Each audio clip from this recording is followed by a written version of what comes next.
Hi there, my name is Derek Morris, and I'll be doing my speech on disaster preparedness. I felt like it was a fitting topic to research, given all of the recent events that have been taking place in the United States, from wildfires to hurricanes. I will be covering three main topics in this speech, one of which will be where the most natural disasters happen as far as the states are concerned. Second will be on what it is that you should have on hand, um, just in case if you live in well, even if you don't live in a state that has a lot of issues, it's just good to have on hand just in case something did happen. And then finally, what the different kinds of natural disasters are. So first of which that I would like to discuss is the different types of natural disasters. So it could range anything from landslides, avalanche, drought, wildfires, floods, tsunamis, volcanic eruptions, tornadoes, earthquakes, and hurricanes. So I would say the most common would be hurricanes and tornadoes and earthquakes. You hear about those happening very often, but as of the last year or two, wildfires have been quite a big issue as well.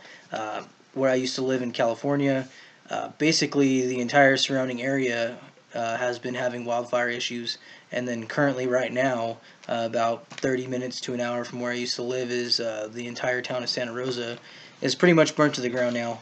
And then the previous year, it was Big Sur. So that is something that's been happening a lot lately.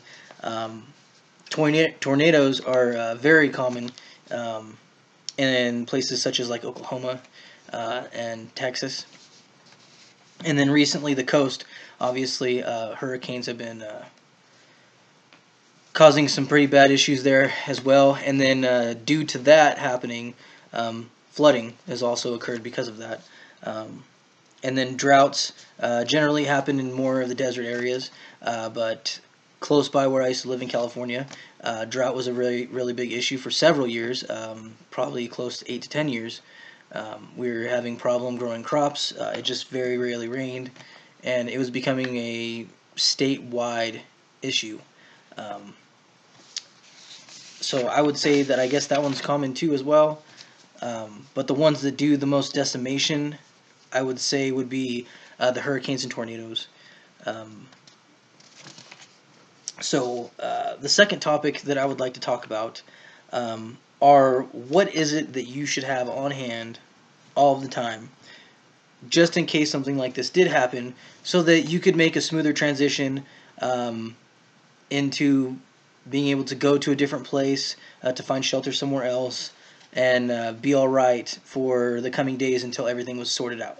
Um, now, the list of things that you should have on hand would be water, which rule of thumb says that you're supposed to have about a gallon of water per person in your household as well as pet per day. As far as food goes, they say that you should stock up on about 3 days worth of food for each person because you just don't know how long it's going to take until everything's back up, power, or if you have to travel to go to safety, things like that.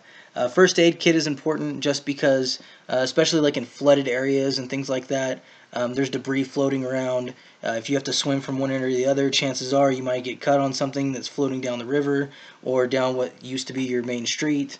So it's just good to have that on hand just in case, something does happen while you're trying to get to safety. Tools and supplies, a flashlight, a knife, things like that. Um, just things that you would think about initially. Clothing, it's always better to uh, have too much clothes than not enough clothes because you never know if you're going to be soaking wet, if there's going to be a blizzard. Um, just in case of anything, you would rather be warm than cold at night. If you're not able to seek shelter, then at least you know that you can survive. And finally, it's important to have documents with you. So you want to have your driver's license. You want to have, if possible, cash just in case you're able to go somewhere, but all the electricity's out, so then you can't use your card. Obviously, you want to keep your bank account card, but you want to know what your account number is in case that gets lost or it does not work anymore. When you go to the next town, you'll be able to go to a bank so that you can access your funds. And then finally, I would like to talk about what states have the most natural disasters happen most often. So that would be Missouri. They have issues with tornadoes. Obviously, the last couple years, there was I believe that it was near Joplin. There was a town that was right by there and parts of Joplin that ended up getting totally destroyed because of a tornado. Kentucky, they have a lot of landslides, mudslides, rock slides, things like that due to flooding. Arkansas, snow, rain, things like that. They deal with flooding as well. Alabama is right on the coast, so pretty much any of the coastal states that are in the region of Alabama, Texas, Florida, places like that, they have a really big issue, especially of recently, with hurricanes and flooding.